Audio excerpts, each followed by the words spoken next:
Assalamualaikum warahmatullahi wabarakatuh. Waalaikumsalam warahmatullahi wabarakatuh. Baru-baru ini muncul isu soal pengharaman wayang, Ustadz, oleh seorang ustadz, dan ini membuat banyak kalangan meradang. Sayangnya, yang ramai dibicarakan malah bukan soal pelarangannya, namun etnis ustadznya tersebut. Gimana menurut pandangan Anda? Ya, bismillahirrahmanirrahim. Banyak memang belakangan ini orang sudah tidak lagi melihat subjek persoalannya, tapi bergeser kepada siapa. Dari apa ke siapa. Dan ini adalah sebuah kemunduran. Banyak orang mengkaitkan sesuatu yang sebetulnya tidak berhubungan dengan sikap perilaku, tapi justru itu yang diekspos. Nah, seperti Ustadz yang memang dikenal luas, Ustadz ini sebetulnya pujaan umat dan punya pandangan-pandangan yang intoleran, punya pandangan yang kaku, tapi peminatnya juga banyak.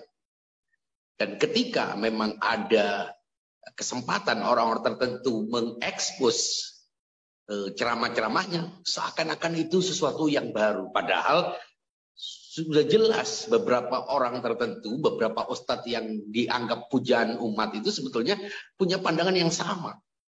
Terlepas apakah etnisnya atau dari suku apa, keturunan apa, sebetulnya yang mempertemukan para ustadz-ustadz yang dipuja oleh umat ini adalah cara pandangnya yang puritan, yang kaku, yang jumud, yang intoleran, yang tidak elastis sama sekali.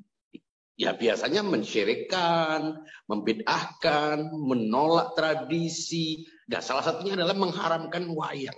Jadi sebetulnya bukan sesuatu yang baru. Ini juga tidak berkaitan dengan ustadz ini secara khusus. Pandangan keagamaan Wahabi dimanapun oleh siapapun, mau ustadz itu dari etnis tertentu atau tidak, akan sama, pasti akan sama. Sama-sama mengharamkan, mensyirikkan, membid'ahkan, itu pasti. Bukan hanya wayang, apapun yang tidak ada teksnya akan diharamkan oleh mereka. Nah, salah satunya adalah wayang. Berapa waktu lalu kita dengar juga ada orang menendang sesajen. Nah, itu juga sama sebetulnya. Beda peristiwa, tapi sumbernya adalah pemahaman keagamaan yang memang bersumber dari penolakan terhadap apapun yang tidak ditemukan teksnya. Teks yang dipahami secara literal, secara letterlek, secara harfiah. Dan karena menurut mereka selama tidak ada hadisnya, ya berarti tidak boleh dilakukan. Ini cara pandang yang sebetulnya asing di Indonesia. Tapi belakangan ini mulai banyak peminatnya. Orang-orang yang disebut hijrah itu adalah orang-orang yang mengikuti pandangan ini. Dan ustadz-ustadznya sangat diminati. Bahkan diundang oleh berbagai instansi resmi. Video-videonya juga beredar luas. Nah, mereka punya pola sama, penampilan yang sama. Semuanya seragam yang sama. Etnisnya mestinya tidak menjadi sorotan. Tapi pandangan keagamaannya. Nah, juga ada orang yang mengharamkan misalnya melakukan upacara larung beberapa waktu lalu. Ini semuanya sama. Jadi mau siapapun, mau ustadz itu dari keturunan ini atau keturunan itu, apakah keturunan Arab atau bukan, sebetulnya tidak berpengaruh. Karena ada orang-orang yang bukan dari keturunan Arab juga, ustadz yang bukan dari keturunan Arab juga tidak punya pandangan begini, seperti Profesor Quraish Shihab, Habib Lutfi. Jadi sebetulnya ini berkaitan dengan pandangan Wahabi. Bisa orang dari keturunan Arab maupun tidak, bisa Habib maupun tidak.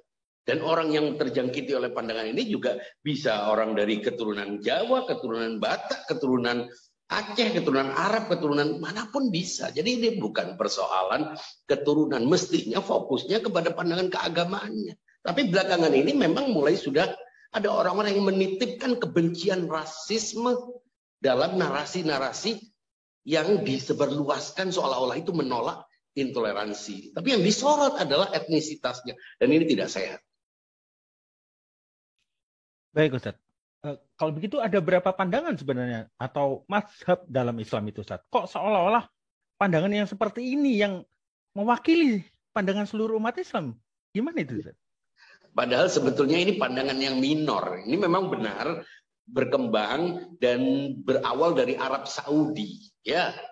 Tapi kemudian menyebar karena Saudi itu negara kaya, negara Saudi itu yang dipandang oleh dunia ini sebagai sebagai pusat dunia Islam, di situ Nabi dilahirkan, di situ Nabi berdakwah, di situ Islam diperkenalkan, sehingga karena itu saja langsung mereka mengambil apapun yang datang dari Saudi, dan hasilnya adalah kekerasan, terorisme, intoleransi, pengkafiran, penyesatan, pembid'ahan, pensyirikan, itu semuanya bersumber dari mereka.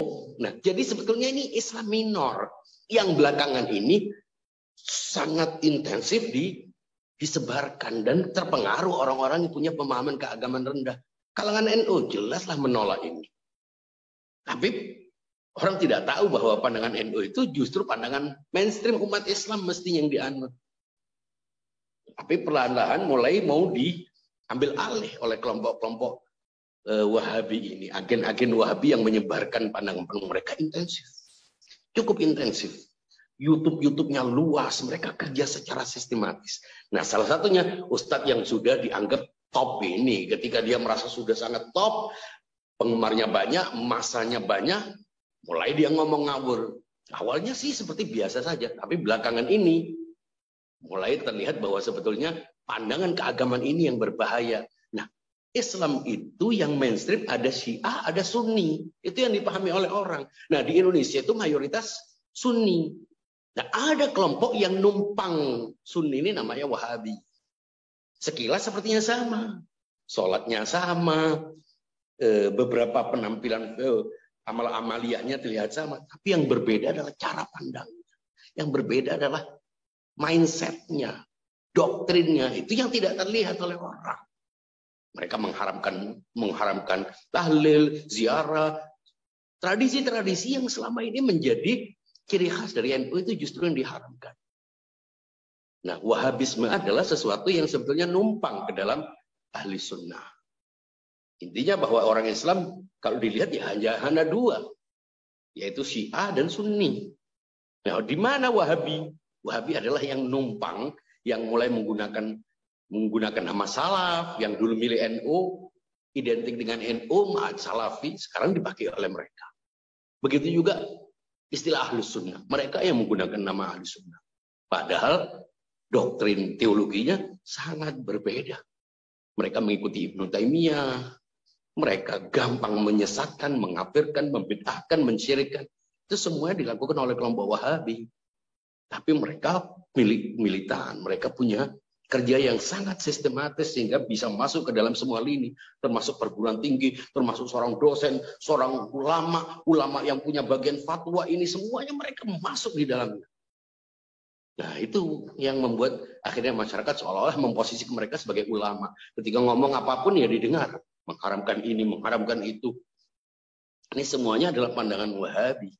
Sayangnya itu dianggap oleh masyarakat yang hanya melihat segala sesuatu itu karena kehebohan media sosial, akhirnya terpengaruh oleh ustadz-ustadz yang biasa-biasa saja. Cuma mereka gayanya itu percaya diri seakan-akan hanya hadis keahliannya. Padahal itu hanya bisa dilihat oleh orang. Sekarang aplikasi hadis itu banyak. Itu Google menyediakan itu. Jadi tidak harus pinter orang hanya untuk mengutip ini, gitu-gitu. Kemudian seakan-akan hanya mereka yang tahu tentang hadis. Hanya mereka yang ngerti tentang tafsir. Kutip ayat-ayat sedikit bisa bahasa Arab. Supir-supir yang pernah di Saudi juga bisa bahasa Arab. Jadi sebetulnya ada upaya untuk mengelabui masyarakat seolah-olah mereka yang paling ngerti Al-Quran dan Sunnah. Padahal biasa-biasa saja. Mereka belum pernah berhadapan-hadapan dengan orang-orang yang juga mengerti. Kiai-kiai, ulama-ulama itu banyak. Karena malas berhadapan dengan mereka. Dan keburu mereka menguasai pasar. Mereka punya sistem industri ini yang sangat kuat sekali. Baik Ustaz, antum tadi menyebut bahaya. Apa bahayanya Ustaz? Ya bahaya kalau orang apapun yang tidak dipahami, yang tidak dia yakini, kemudian dia harus menolak orang lain, itu kan berbahaya. Seperti contoh kalau dia menganggap bahwa sesajen itu haram, dan karena haram dia harus menghancurkan sesajen itu, kan bahaya itu. Kalau dia tidak percaya kepada tradisi wayang, kemudian banyak pengikutnya, dan karena wayang itu menurut dia haram, lalu dia akan menghancurkan wayang itu. Semudah itu. Karena kelompok ini memang kelompok agresif. Tidak hanya mengharamkan. Oke, mengharamkan orang lain menghalalkan. Enggak, mengharamkan harus dihancurkan. Karena ini adalah syirik. Ini adalah, itulah mereka menganggap ini semuanya berhala dan harus dimusnahkan. Begitu cara pandangnya. Agresif. Baik Ustadz. Tapi ini kan bukan pertama kalinya ada ustadz yang melarang hal seperti wayang. Ada juga yang mengharamkan sepak bola karena dianggap mengumbar aurat. Pria itu auratnya katanya dari pusar sampai lutut. Sepak bola kan pakai celana pendek itu. Nah, haram juga, ada juga yang mengharamkan hormat bendera. Ini kan ada Ustadz. Dan memang ada hukumnya seperti itu dalam agama Ustadz? Atau gimana? Memang ada fikih-fikih yang begitu. Tinggal masyarakat mau menggunakan akalnya atau tidak. Memilih fikih yang kaku, yang tidak relevan, yang sudah tidak bisa dipakai di zaman modern ini. Ataukah memilih fikih-fikih alternatif. Banyak mazhab, banyak pandangan-pandangan yang jauh lebih rasional, lebih logis, lebih realistis. Nah, tapi masyarakat tidak diberi kesempatan untuk memahami pandangan-pandangan itu.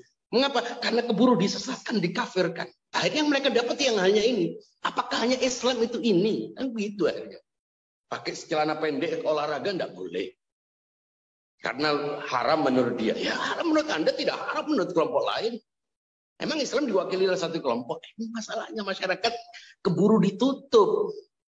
Keburu kalau ada orang memberikan pemahaman yang sedikit lebih maju, lebih logis, lebih argumentatif, ditutup.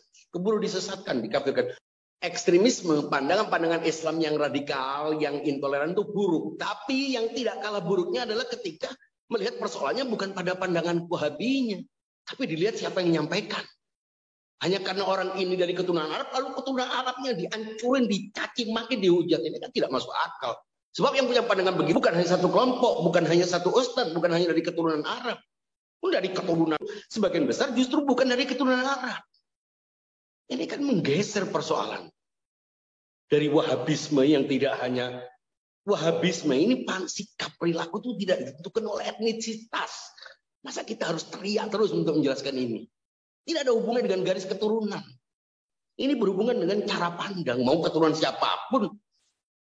Kalau dia jumud, ya akan berpandangan begitu. Baik Ustaz. Salah satu video kita ini ngobrol ya untuk memperjelas posisi. Bahwa orang menjadi radikalis, menjadi intoleran, menjadi jumud. Itu bukan karena garis keturunannya, bukan karena darahnya, bukan karena DNA-nya. Tapi karena cara pandangnya. Siapapun dia, mau keturunan Arab atau tidak pernah ke Arab maupun tidak pernah ke Arab. Ya orang nendang sesajen itu apa dari keturunan Arab juga. Baik Ustaz, lalu apa sebenarnya yang terjadi Ustaz? Kenapa kok tiba-tiba etnisnya saat ini yang diserang? Masalahnya di mana dan kenapa orang-orang kok menjadi seperti itu? Itu apa menurut Ustaz? Sebetulnya agenda ada konspirasi sekelompok orang kecil menghebohkan media sosial meskipun dalam fakta real tidak ada itu. Seolah-olah ini untuk agenda politik. Seolah-olah ini diarahkan kepada etnik Arab. Dulu etnik Cina. Saya misalnya dari keturunan Arab termasuk yang menentang itu ketika ada aksi berusaha untuk mencopot seorang gubernur hanya karena dia etniknya Cina. Persoalannya apakah dia benar atau tidak? Dia jujur atau tidak? Dia benar-benar melecehkan agama atau tidak? Kita menentang itu. Nah sekarang seolah-olah etnik ini baik, etnik itu buruk. Tidak pernah ada. Etnik dalam setiap masyarakat selalu ada baik, ada buruk. Ada sisi terangnya, ada sisi gelapnya. Tidak boleh ada generalisasi. Jadi menurut saya upaya untuk menggambarkan keturunan Arab ini buruk hanya karena segelintir orang itu tidak pernah masuk akal. Sulit Indonesia dipisahkan dari eksistensi keturunan Arab yang sudah bagian dari budaya bangsa ini. Bahasa di sana ada, tradisi-tradisi itu juga ada. Harus realistis melihat persoalan itu bukan karena etnisitasnya. Supaya masyarakat tidak menjadi korban sambaran fitnah-fitnah provokasi. Kita harus berusaha untuk mengembalikan akal sehat manusia. Umat ini, masyarakat. Pemerintah terutama.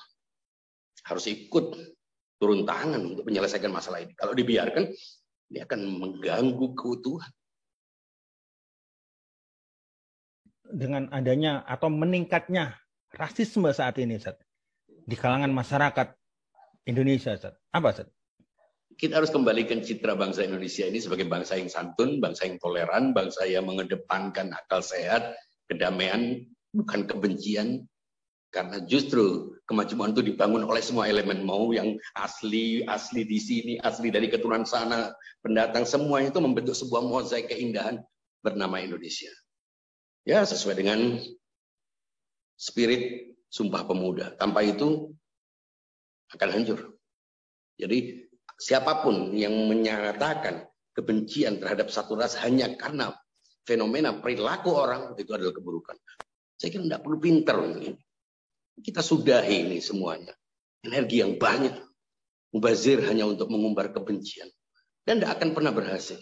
Fakta yang tidak bisa diungkapkan, terbangun. Eksistensi keragaman suku-suku ini berabad-abad. Tetap kembali kepada akal sehat.